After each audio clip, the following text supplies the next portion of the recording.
audiencia.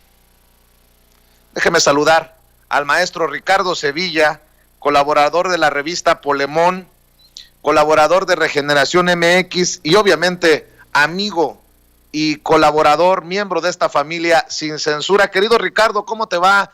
Muy buenos días, un abrazo. Querido Vicente, público, muy buenos días, me va perfecto y estoy muy feliz porque el día de mañana se conmemora el centenario de López Velarde.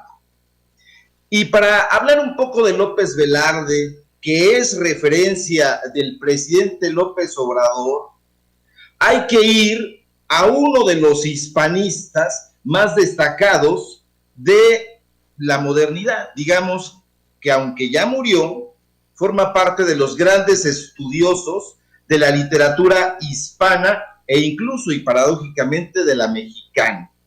Y es que nadie ha navegado tan profunda y prístinamente en la obra de López Velarde como el hispanista y mexicanista Allen Phillips, ensayista y académico, que por cierto también realizó agudos estudios críticos en torno a la figura de Rubén Darío, de Antonio Machado e incluso del mismo Octavio Paz. Desde luego que algunos distraídos y sobre todo en la élite literaria han considerado a Guillermo Sheridan Prieto, columnista sañudo de Letras Libres, enemigo casado e intemperante del presidente López Obrador, como el glosador más profundo de López Velarde.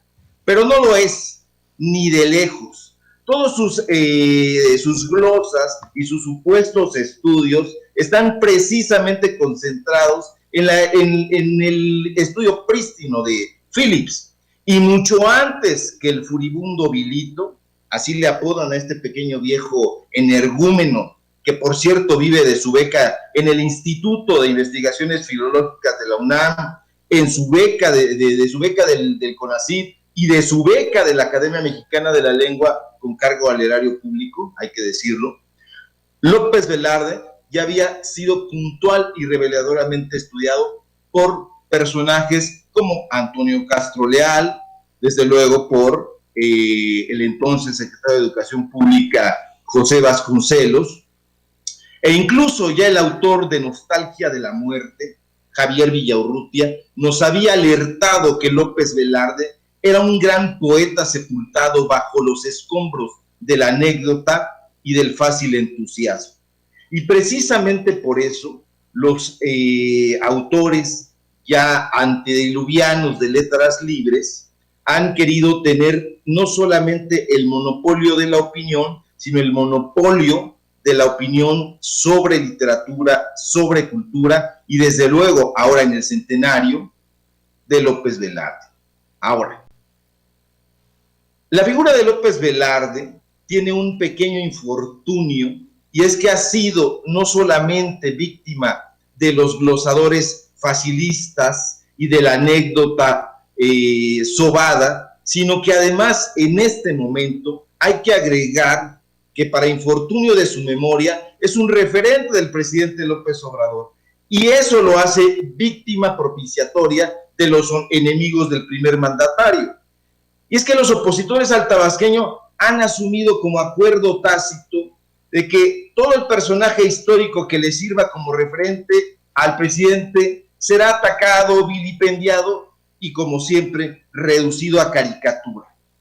De ahí, como era de esperarse, que en la revista Letras Libres de este mes, donde el dueño y director perpetuo es Enrique Krause, se hayan empeñado en restarle importancia y relevancia a todas las referencias intelectuales e históricas y biográficas de López Obrador y le han dedicado 3 textos pasguatos y soporíferos a la figura de López Velarde, a la indiscutible figura del bardo zacatecano, quien mañana, 19 de junio, cumplirá 100 años de haber nacido en Jerez de García, en Zacatecas, y allá estará celebrándolo como debe ser el presidente López Obrador.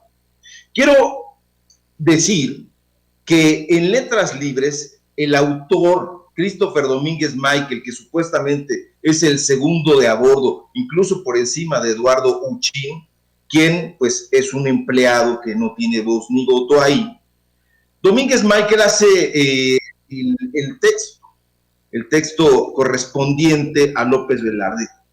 Este crítico, otrora temido y hoy reducido a reseñista viejo y pusilánime, que presenta, por cierto, falsas credenciales de historiógrafo, porque recordemos que solo llegó a tercer semestre de sociología en la UAM y sin embargo es miembro del Colegio Nacional, impulsado por Krause, desde luego, fue el encargado de escribir un texto para vilipendiar al autor de La Suave Patria. Pero fíjense, en Letras Libres les importa un comino explicarle al lector de intereses generales cómo fue que Velarde se convirtió en un referente nacional. La pregunta en realidad debería ser, como dice el ensayista y editor Edgar Lomelí Morales, en un texto de próxima aparición, por cierto, en Regeneración MX, ¿cómo es que un solo poema, La Suave Patria, pasó a ser la representación lírica del país y es celebrado en fiestas escolares y hasta en encuentros de bohemios de cantina? ¿Cómo es que se fue construyendo el mito velardeano? Se pregunta Lomelí Morales. Y es que en efecto, con solo 2 poemarios publicados en vida, La Sangre Devota y Zozobra, porque La Suave Patria, el Son del Corazón y El Silabario del Corazón fueron libros póstumos, el poeta de Zacatecas es el más conocido y reconocido e influyente bardo de México. Sí, aunque le duela a los seguidores de Octavio Paz. Domínguez Michael, Vicente, en su prosa enrarecida y apantallante. Domínguez Michael, por cierto, es aquel personaje que yo ayer subí en una fotografía con Marco Levario y que en el medio literario lo consideramos pues un terrorista de la literatura. Se jacta de ser crítico literario. No lo es un terrorista, es un porro, igual que Fernando Belaunzarán, que aparecen en ese tuit que subí ayer. Acude a parangones desmedidos para minimizar la figura del autor de La Suave Patria y dice, con mucho aparato, que frente a otros poetas nacionales como Goethe, Hugo y Anatole France, la figura de López Velarde parece no haber permeado en lo más profundo de la identidad mexicana. Agrega que su militancia católica y su provincianismo lo distanció del nacionalismo revolucionario y le restaron la posibilidad de volverse un ícono como ellos. Fíjense nada más, qué necedad. Hay que recelar de entrada de un tipo que bajo su camisa lleva siempre una playera del Cruz Azul. Esta anécdota yo lo conocí y me enseñaba siempre que debajo de su camisa y de su traje tenía una playera del Cruz Azul. Se necesita actualmente demasiada terquedad, Vicente, público o ignorancia para referirse a López Velarde y a su poesía como calca, modelo del modernismo, carente de aportaciones poéticas. Lo cierto es que su poesía vanguardista, no solo retrata nítidamente los colores del alma nacional, la provincia o la identidad mexicana. Su signo distintivo, muy claro ya por sus contemporáneos, pienso en Villaurrutia, en el propio Cuesta, que no daba elogios fáciles, ya desde sus primeros poemas publicados fue el de la excentricidad, la originalidad, la expresión y los asuntos insólitos. López Velarde se caracterizó por la elegancia y el audaz artificio y por someter el mapa sentimental y cultural de México a las más modernas y sofisticadas actitudes o innovaciones del París del fin de siglo, porque no era ni fue un lector de provincias, como dirían estos sujetos. En realidad, en López Velarde, esta sofisticación, tanto en su prosa como en su poesía, podemos nosotros advertir la decisión formal, incluso la ostentación de la cultura y el artificio, con humor, con tics de sabán callejero y bibliófilo, con los arranques lingüísticos de un artista auténticamente cosmopolita. Él bien podría haber estado dentro del paraninfo de los raros de los que hablaba Rubén Darío. Desde luego, pues este tipo de opiniones no las vamos a encontrar entre Guillermo Sheridan, Héctor de Mauleón, el equipo de Héctor Aguilar Camino, de Enrique Krause, que están dispuestos a denostar incluso a uno de los poetas más vigorosos y de gran talante de la literatura mexicana, en su afán de denostar al presidente López Obrador. Mi querido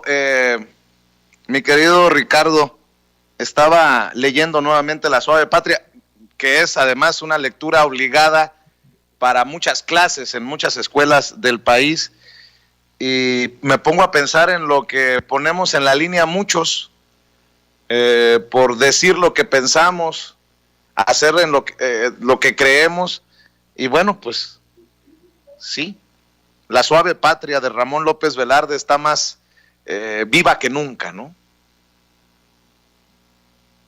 Desde luego, querido Vicente, y es que López Velarde no fue un patriotero como quiere retratar Sheridan o Domínguez Michael o estos sujetos, que incluso hoy Rafael Pérez Gay, en sus dos columnitas, ya es que tiene una columna que firma con su nombre y otra payasada que firma con un seudónimo, Gilgamés, habla de López Velarde, pero se refiere a los textos de Guillermo Sheridan y de Gabriel Said. Entonces, este tipo de glosas son un artefacto de comunicación y desinformación que estos sujetos han tratado de difundir en sus diferentes espacios y que tiene que ver con tu voz de queja de hace un momento, de que los medios de comunicación están tomados por estos equipos, continúan lamentablemente estando así, pero no solamente eso, los medios de comunicación tradicionales, sino la cultura, el arte, los suplementos, donde imperaba, y en algunos casos continúa haciéndolo, la voz de estos sujetos. Pienso, por ejemplo, en los suplementos culturales de Milenio o del Universal, Laberinto y Confabulario, o el mismo suplemento cultural de La Razón. Son exactamente las mismas voces, se repiten, se glosan entre ellos. Yo recuerdo que en mi época de periodista y de columnista estaba prohibido que tú tomaras como referencia a otro medio de comunicación porque se entendía que eran tu competencia. Hoy vemos a Héctor Aguilar Camín prácticamente hacer todo, su supuesta columna, toda una serie de citas de lo que hace 3 días publicó Héctor de Mauleón en el Universal. Entonces, así están haciendo un frente común para no dejar pasar a esta nueva generación de periodistas, de intelectuales, de escritores, de artistas. Y desde mi punto de vista no lo lograrán porque los niños crecieron, Vicente, los niños, las niñas han crecido y han desarrollado una actitud crítica que es absolutamente imparable y que desde los medios de comunicación que hoy son alternativos y que mañana, estoy convencido de eso, se convertirán en el eje de la comunicación futura, se está librando una batalla no solamente por transformar la política social, económica, financiera de este país, sino también la política cultural. Y dentro de esa defensa, desde luego, hay estandartes. Y el estandarte que ellos erigían en su altar era la figura de Octavio Paz. Pero en el estandarte de los nuevos intelectuales hay otras figuras tutelares que no tienen nada que ver con las referencias que ellos han querido imponer, y entonces esa desesperación los ha hecho aliados comunes para defender la entrada que, insisto, va a caer tarde o temprano, porque periodistas con gran valentía, medios de comunicación con gran valentía, como Sin Censura, Regeneración, Sin Línea, etcétera, todos los amigos y amigas que están trabajando en un frente común, echarán abajo esos diques que estos hombres ya vetustos, hombres y mujeres ya vetustos, están tratando de colocar en las puertas de su feudo, porque eso era un feudo. entonces están ahí pertrechados detrás de sus señoríos, porque los que ellos consideraban esclavos y esclavas ya están hartos, están hasta el gorro y van a tomar esos señoríos para bien propio y para bien de la información de mexicanos y mexicanas. Fíjate, Ricardo, que estoy rescatando un análisis de Susana Marín en Poemario, precisamente de La Suave Patria, y dice en su último párrafo: el poeta se dirige a la misma patria como si fuera una persona y la insta a no doblegarse, a que siga siendo fiel a sí misma. Continúa con un elogio en el que la exhorta a no cambiar, manteniendo las tradiciones, su gastronomía, su música, su fuerza y su poderío como Estado. En otras palabras, nos habla a cada uno de nosotros, y no importa si estamos en México o en otro lado del mundo, nos habla como parte de esta patria. Y mira, no lo sabes tú, a lo mejor no lo sabías, pero una de mis aficiones, de mis hobbies es precisamente la poesía y la declamación. Y si me permiten, para que se acuerden de La Suave Patria, algunos que no la tengan ubicada, permítanme leerles La Suave Patria con mucho respeto, y adelanto que pueda haber errores, equivocaciones, les ofrezco una disculpa, pero es por lo que nos está hablando hoy Ricardo Sevilla sobre Ramón López Velarde. Por cierto, el presidente Andrés Manuel López Obrador estará en Zacatecas por precisamente el centenario de López Velarde. Y dice: yo que solo canté de la exquisita partitura del íntimo decoro, alzo hoy la voz a la mitad del foro, a la manera del tenor que imita la gutural modulación del bajo para cortar a la epopeya un gajo. Navegaré por las olas civiles con remos que no pesan, porque van como los brazos del correo Chuan que remaba la Mancha con fusiles. Diré con una épica sordina: la patria es impecable y diamantina. Suave patria, permite que te envuelva en la más honda música de selva con que me modelaste por entero al golpe cadencioso de las hachas, entre risas y gritos de muchachas y pájaros de oficio carpintero. Patria, tu superficie es el maíz, tus minas, el palacio del rey de oros, y tu cielo, las garzas en desliz y el relámpago verde de los loros. El niño Dios te escrituró en establo y los veneros del petróleo, el diablo. Sobre tu capital cada hora vuela ojerosa y pintada en carretela. Y en tu provincia del reloj en vela que rondan los palomos colipavos, las campanadas caen como centavos. Patria, tu mutilado territorio se viste de percal y de avalorio. Suave patria, tu casa todavía es tan grande que el tren va por la vida como aguinaldo de juguetería. Y en el barullo de las estaciones, con tu mirada de mestiza, pones la inmensidad sobre los corazones. ¿Quién en la noche que asusta a la rana no miró, antes de saber del vicio, del brazo de su novia la galana pólvora de los juegos de artificio? Suave patria, en tu tórrido festín luces policromías de delfín, y con tu pelo rubio se desposa el alma, equilibrista chuparrosa, y a tus dos trenzas de tabaco sabe ofrendar aguamiel toda mi briosa raza de bailadores de jarabe. Tu barro suena a plata y en tu puño su sonora miseria es alcancía, y por las madrugadas del terruño en calles como espejo se vacía el santo olor de la panadería. Cuando nacemos nos regalas notas, después un paraíso de compotas, y luego te regalas toda entera suave patria a la cena y pajarera. Al triste y al feliz dices que sí, que en tu lengua de amor prueben de ti la picadura del ajonjolí. Y tu cielo nupcial, que cuando truena, de deleites frenéticos nos llena. Trueno de nuestras nubes que nos baña de locura, enloquece a la montaña, requiebra a la mujer, sana al lunático, incorpora a los muertos, pide el viático y al fin derrumba las madererías de Dios sobre las tierras labrantías. Trueno del temporal, oigo en tus quejas crujir los esqueletos en parejas, oigo lo que se fue, lo que aún no toco y a la hora actual con su vientre de coco, y oigo en el brinco de tu ida y venida, oh trueno, la ruleta de mi vida.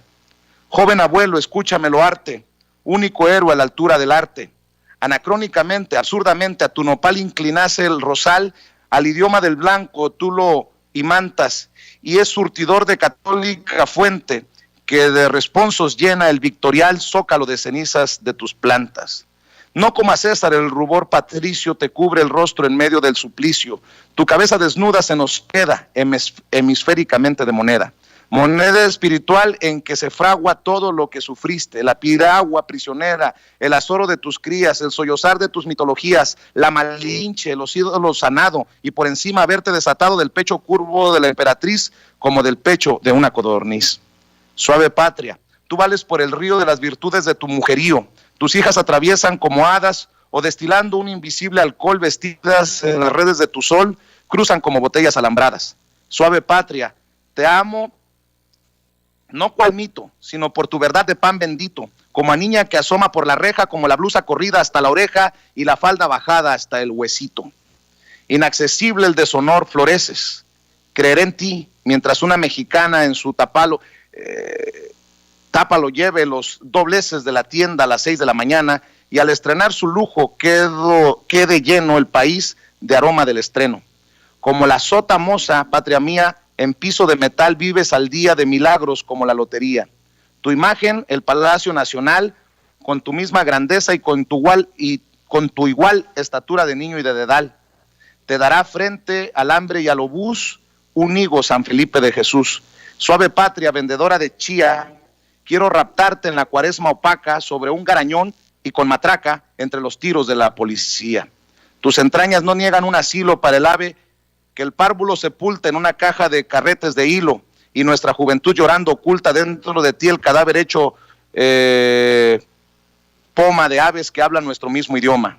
Si me ahogo en tus julios, a mí baja desde el vergel de tu peinado denso, frescura de rebozo y de tinaja.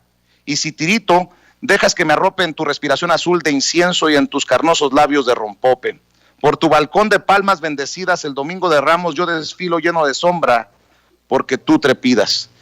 Quieren morir tu ánima y tu estilo, cual muriendo se van las cantadoras en las ferias con el bravío pecho empitonando la camisa. Han hecho la lujuria y el ritmo de las horas. Patria, te doy de tu dicha la clave. Sé siempre igual, fiel a tu espejo diario. 50 veces es igual el ave, taladra en el hilo del rosario y es más feliz que tú, patria suave. Sé igual y fiel, pupilas de abandono, sedienta voz, la trigarante faja en tus pechugas al vapor y un trono a la intemperie, cual una sonaja a la carretera alegórica de paja. Les ofrezco una disculpa porque a veces leyendo directamente desde el teléfono celular le falla la vista a este servidor y le falla la lectura, pero espero que les recuerde aquellos años en la escuela cuando nos pusieron a leer La suave patria de Ramón López Velarde. Y perdón por el paréntesis, maestro Ricardo Sevilla. No, me parece muy adecuado, querido Vicente. Es una gesta nacional, una epopeya patria, epopeya del pueblo, y vemos aquí en este poema el erotismo libre del cosmopolita, visto desde un supuesto provinciano en México, donde recordemos que Mariano Azuela solía describir la castidad familiar, donde no quedaban sino las misérrimas barriadas de la prostitución, prostitutas, por cierto, nada glamurosas, con cuerpos enfermos y patibularios, en la degradación del hambre y en el desierto moral y social que en esa época era lo único que permeaba y ofrecía el México de principios del siglo XX, en una sociedad media que hoy quieren enfrentar, por cierto, los opositores a López Obrador, que no se parapetaba en los balcones de la decencia como estos sujetos creen o quieren malinformar. Este México de pueblos y campanarios en los cuales los jóvenes europeizados de la clase media en aquella época soñaban con los paraísos artificiales de las vedettes europeas, a la manera de Ana Pavlova, como en algún momento escribió José Joaquín Blanco. De modo que reducir la poesía de López Velarde a la mera discrepancia fatal de la modernidad y el atraso ancestral, como intentan estos sujetos, es una visión absolutamente parcial pusilánime, porque no tiene absolutamente nada que ver con el poeta aldeano y arcaico. En todo caso, López Velarde es un flaner en el vecindario, una suerte de poeta de las calles, que precisamente por eso la importancia de su trascendencia. Entonces, ya para terminar, yo los quiero invitar a que lean el próximo sábado en Regeneración. Tenemos un especial de López Velarde con textos de Beatriz Aldaco, de Ramón Cuellar, de Edgar Lomelí, se me escapan ahora, una aportación mía también, para que la gente acuda a otros medios de comunicación y se dé cuenta de que hay escritores, de que hay ensayistas, historiadores de la literatura, que tienen muchísima